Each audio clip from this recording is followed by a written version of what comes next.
It seems we cannot walk 5 feet without stepping in the landmine that is one D&D.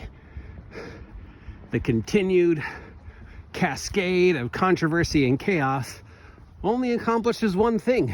It brings attention to one D&D, which, if the goal of the company is to controversy equals cash, then we're giving one D&D exactly what we wanted. A lot of people are upset over the change of a word. And you would think after all this time, Wizards of the Coast would know that people would be upset over the change of the word. But they changed it anyways. In fact, they claim that they have hired people whose whole job is to make sure that word changes like this don't upset anyone. And yet, they did. Excuse me, sir. And they had to know that was going to happen. I mean, they had to know that Daniel Kwans of the world were still going to be upset no matter what they did. But Wizards of the Coast, under its new management, has created a parachute for itself, which I don't think enough people are bringing attention to.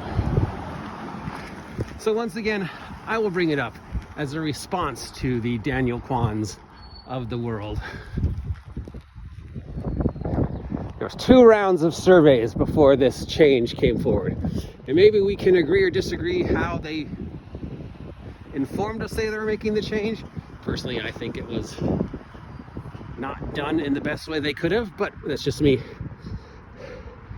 But they have made it very clear, we, Wizards of the Coast, are listening to you, our consumers, and we are changing what you wanted us to change based upon our communication with you, our consumers.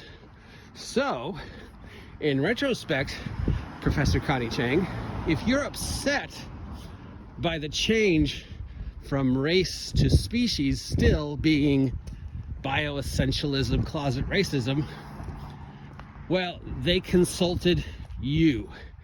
They changed what you wanted them to change. It's not their fault you're still upset, because they gave you what you wanted. This is the second time we've seen the new management of Wizards of the Coast throw down this parachute, this plausible deniability.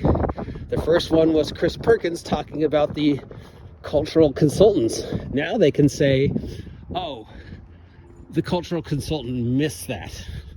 We're sorry, it's their fault, not ours.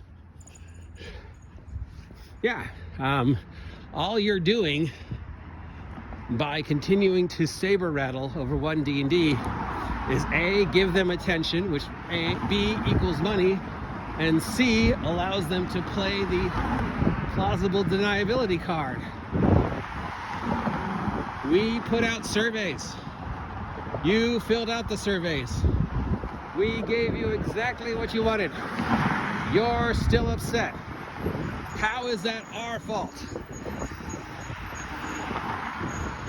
The best way to respond to the changes is simply stop.